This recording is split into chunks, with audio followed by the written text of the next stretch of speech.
Today, we're digging into the latest earnings report from energy giant Valero, and honestly, the numbers are pretty wild. The company's profits just about tripled compared to last year, and we're going to figure out exactly how they pulled that off.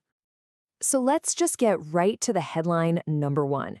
$1.1 billion. That is the massive net profit Valero reported for the third quarter. But, a number that big is kind of hard to wrap your head around on its own. To really get what's going on, you have to see where they were just 1 year ago. And here's where it gets staggering. In the same quarter last year, Valero's profit was $364 million. This year, it's $1.1 billion. That's not just a little growth, they nearly tripled their profit in just 12 months. Absolutely huge. So that brings up the big question, right? How on earth does that happen? What was the secret sauce that fueled such an insane jump in performance? Well, let's pop the hood and see what's powering this engine.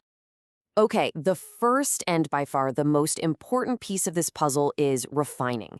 This is Valero's bread and butter, turning crude oil into the stuff we put in our cars. And in Q3, this part of the business didn't just do well, it absolutely crushed it.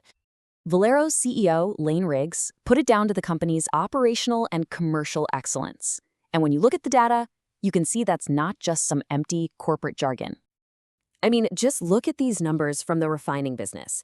The operating income leapt from $565 million last year all the way up to $1.6 billion this quarter. This one segment is the hero of the story, no question about it. Their core business was just firing on all cylinders. So just how hard were those cylinders firing? Well, their refinery utilization rate hit 97%. To put that in perspective, that means their facilities were running at pretty much maximum full throttle capacity, 24/7. And this wasn't just them being busy. It was literally record-breaking stuff. Some of their biggest regions set new all-time highs for production, processing about 3.1 million barrels of oil every single day. But here's the twist. While the traditional fuel business was booming, the green energy side of Valero, well, that was a whole other story. You see, Valero is also a big deal in renewable fuels. But this quarter, that whole segment was a total roller coaster. We're talking one part of the business hitting new records, while the other part was seriously struggling. And the difference is just, wow. On one hand, the renewable diesel business actually posted a $28 million loss. But on the other, the ethanol business brought in a profit of $183 million.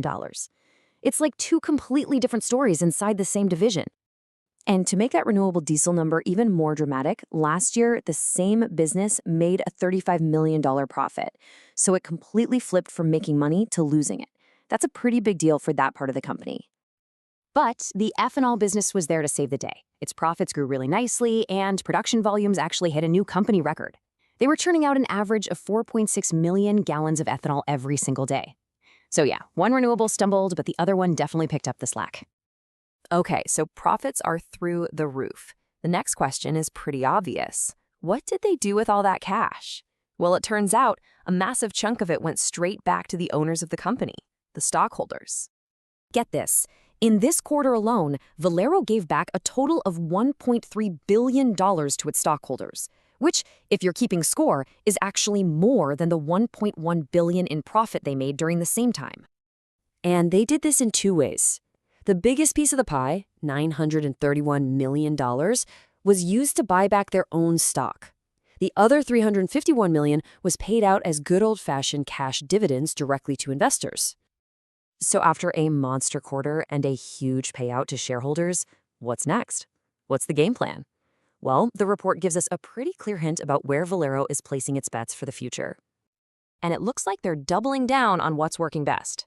Valero is pouring $230 million into a big project at its St. Charles refinery. The whole point is to upgrade it so they can make even more of the high-value products that are making them so much money. And they're not waiting around.